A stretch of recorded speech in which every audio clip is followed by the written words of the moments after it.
Hey guys, welcome back to another video on my channel. In today's video, I want to talk about Infinite Magicraid compared to Raid Shadow Legends. Alright, this is a brand new game that was just released on global around 10 days ago. I know this game has been on beta for around 10 months, so not 8-10 months or so, right? But it was just being on global release, so I still consider this is a brand new game. A lot of people are saying this game has a lot of similarity compared to Raid Shadow Legends.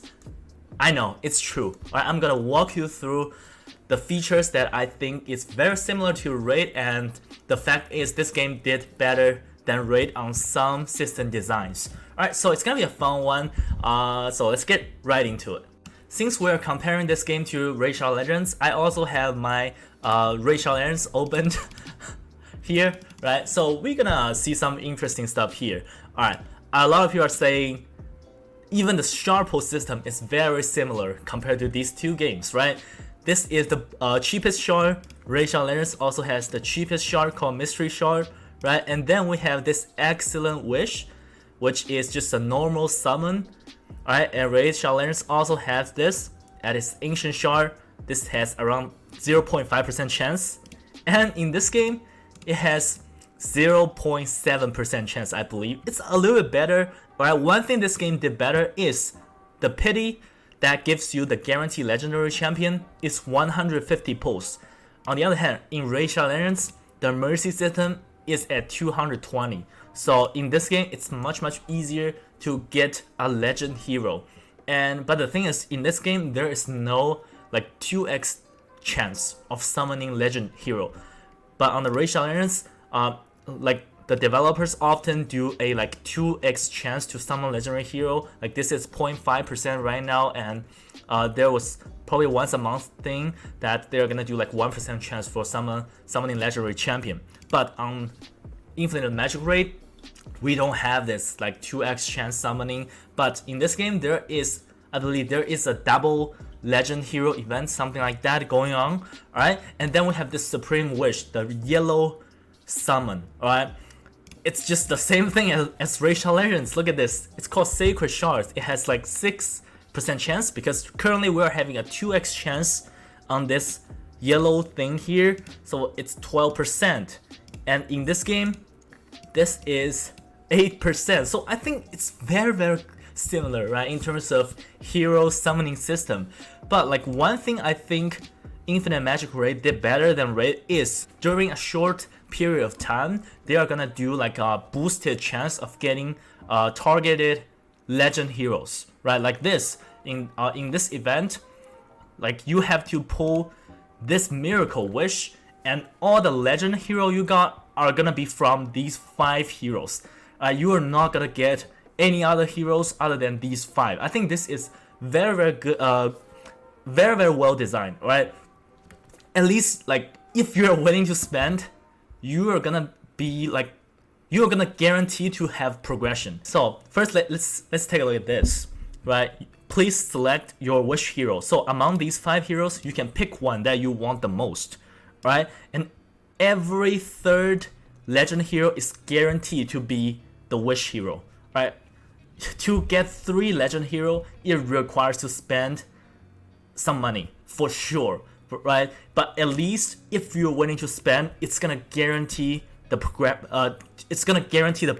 That's the thing. I think it's better than Raid Shadow Legends, because as you guys can see in my Raid Shadow Legends screen here, we also have something that is going on here. Actually, we don't have it going on right now, but in Raid Shadow Legends, they also do some type of like boosted chance for certain hero, but it's only like 10x boosted chance to get certain hero, and it has no mercy system whatsoever. So like it's actually very often that people pull like 10-20 legendary hero without the one they want that is on the boosted event, which is 10x event in this game. So I think for the shard pull system, comparing these two games, I think Infinite Magicraid just did a much better job. That's why I feel like I had a little bit more fun spending money in this game. I know I'm a spender, right? But honestly, currently on this game, most of my spending come from the vouchers from the test server, right? So yeah, like spending gave me guaranteed progression. That feels good. Unlike racial alliance, you could spend $1,000 and got nothing you want. Alright, so alright, then let's talk about heroes in these two games. Like, of course, a lot of people are gonna say, "Oh, this game looks so cartoonish." Like, for sure, right? But honestly, personally, I don't really mind these type of graphic style. I don't really mind. Alright, this looks okay for me, especially like if you play it on the phone, it's just perfectly fine. But undeniably, Racial Alliance just has probably the best graphic style in terms of a mobile game, right? This is just the best. Yeah, it's just feel like Warcraft characters, right? So yeah, for these heroes, there are also a lot of system that is different. And actually, one thing about champion progression in Infinite Magicraid, I noticed is that to max out a champion to 5-star Awaken, it's actually much more difficult compared to pretty much all other gacha games, right? Compared to Raid Shadow Legends, compared to even Awaken Chaos Era, a lot of people are saying like max out a character is actually quite difficult. It's gonna take a lot of food. It's just like on my account, like I spent a lot, and currently I only have 4 characters are 5-star awakened, right? Which is a highest star level. Like all you need to do is get more and more full champion. But in this game, getting full champion is a lot harder than I thought. I only have 4 characters at fully awakened, like I said. So that's one thing to know. And all these characters here, like the exclusion stuff, this is the thing that is very interesting about this game, because pretty much all the gacha games in the industry right now has the duplicate system, right? In a lot of games, you can like sacrifice a duplicate to empower your champion. That's a common design right now. And in Raid Shadow Legends, we also have this. If you guys see the screen here, these are like +4 champions. This champion is +4, means I feed 4 duplicate champion into him and make him stronger. And for the duplicate champion, duplicate system, like the only difference is the stats boost, right? It's still a lot of stats, right? Look at this crit rate and crit damage. It's still a lot of stats, but like the duplicate system in Infinite Magicraid is it's just gonna directly boost your skills, right? It's gonna change your skill to much stronger. That's a thing to know. But so yeah, some of the duplicate empowerment is very strong in this game. It's very strong, especially for example on this character here. The exclusive skill upgrade is really strong, and you can feed 5 duplicate champion into one champion to make that champion super strong. Alright, and yeah, unlike Raid Shadow Legends, there is no like universal material that you can just empower your original champion. In this game, there is a material you can get. You can feed that. You can feed the material into any champion you want. You can basically unlock their exclusive skill. For the duplicate, that's called Legend Phantom Dragon Eye. You can, I believe, currently you can only get 1 by playing the game. Like once I complete these 2 quests, I can just get this one. It's gonna make me able to empower any champion I want. Works the same as duplicate system, right? So that's one thing to know. Yeah, I believe sometimes the duplicate like exclusive skill is really strong. It's actually really strong. But on the other hand, in this game, it's much easier to get champion. Unlike Raid Shadow Legends. In Raid Shadow Legends, it's a lot harder to get champions, to get legendary champion, especially the ones you want. Alright, and currently they add this red star system. I think this is probably the system that I like the least, to be honest, because this red star system in Raid Shadow Legends, is completely random. You can't even pay to win this, right? Even you spend $1,000, you're probably still gonna get full trash. That's the thing about this system I really don't like. Alright, so yeah, currently on Infinite Magicraid, it's just spending some money is gonna give me guaranteed progression. That's what I like the most, right? And in this game, I think I covered this before. There is mythic hero. Basically, the way you're gonna get these heroes are only from in-game event. You are not gonna summon them. You cannot summon them. You're just gonna play this type of event. For example, this one, I'm very high at ranking, so I'm gonna get some mythic hero shards. Like, for example, this is arena competition, so this is all from doing arena. Well, you're still gonna spend gems to buy arena token, something like that, but you're still gonna play the game a lot to unlock these. And let's go to dungeons to take a look. Actually, one thing I noticed long time ago, like I played this game on beta a long time ago, right? One thing I noticed is this game actually copied Racial Legends gear set icon.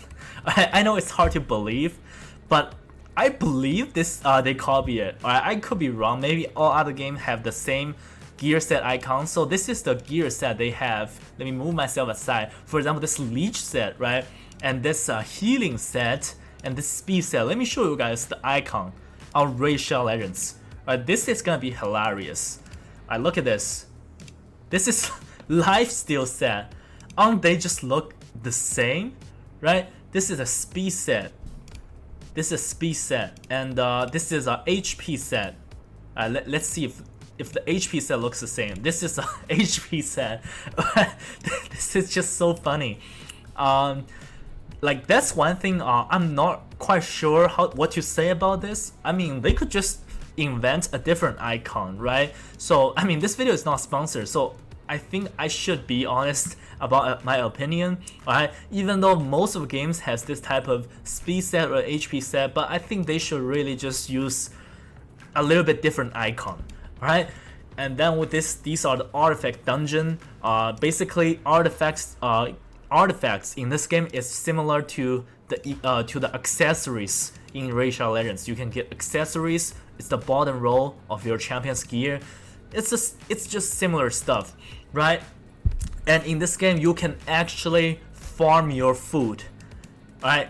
You can farm these dragon egg. It's gonna be used to empower your champion, but they are gonna have like 2x event on these, so no reason to farm these right now. It's a waste of energy. And they have like affinity war. This is kind of like affinity war. Every hero has a affinity. For example, red, blue, green, something like that, right? So on this dungeon, you can only use hero with the same color, basically. So that's something that Racial Legends actually doesn't have. Like in Racial Legends, there is only faction war. You can use champion only from single faction, right? And in this game, it also has faction wars, right? It's called Faction Abyss. You can only use champion from the same faction, right? Currently, I'm still very early game. I don't have a lot of champion from the same faction, so I did not worry too much about it, right? And then both game has mastery dungeon, right? A hero is gonna have mastery, so this looks just familiar, right? Let's just compare the image of these two systems. Maybe all gacha games has this, right? But this is just very interesting stuff. I think these just looks very similar. Don't you guys think? Looks very similar, alright? And in both games, you can just farm dungeons to get them maxed, alright? And then what we also have this guild boss, alright? It's just a single target guild boss. You're gonna do a lot of damage, and the daily rewards is gonna be shards and books and some gems and some materials. Alright, so yeah, overall that's the similarity this game has with Racial Legends. Of course, it also has campaign stages. I almost finished the campaign, almost. Maybe I'm gonna do the campaign later on today. Also, I forgot to talk about arena. So in this game, the arena is 5 versus 5. Unlike Racial Legends, I believe Racial Legends is 4 versus 4 on arena. Alright, and it also has 3 versus 3 arena, which you're gonna make 3 teams. So yeah, I don't like this system. To be honest, it's not against this game. I don't like this system even in Racial Legends. Like making 3 teams, it's just boring, right? Why not just make something different. For example, you're gonna make 3 teams consist of 3 members, something like that. But this is just boring in my opinion. Also, they're gonna have guild arena. It's not available yet. Alright, and I believe the developer told me they're also working on real-time arena. It's gonna come out in the future for sure. Alright, so overall, like I said, a lot of people are saying this is rate 0.5 or rate 1.5. In my opinion, it's just hard to say because this game, I think it does have something that is better than Raid Shadow Legends, especially when it comes to the gaming experience for those low spending players or free to play players. You're still going to get legendary heroes on this game, low spending or free to play. Like in this game, it's so much easier to get legend champion, and even if you are unable to get legendary champion, the epics are also really good, and you can feed the epics to unlock their exclusive skill. That's the thing that I think I really like about the game. In Raid Shadow Legends, they do not allow players to empower epics. I think that's a really stupid decision. So yeah, overall you're gonna get champions so much easier, and even if you play a team, even if you are going to build a team consist with epic only, you're still going to have a very good experience. Alright, so yeah, I guess that's all I'm gonna talk about in this video. Just showing you guys the similarity between these two games and share with you guys some of my opinion about these games. I think both games has pros and cons, and currently I'm playing these two games at the same time. Maybe on my channel I'm gonna cover more content on this game. I like this game so far. Alright, we will see how it goes. Of course, I'm not going to quit Raid anytime soon. Alright, so that will do it for this video. I will see you guys in a video soon.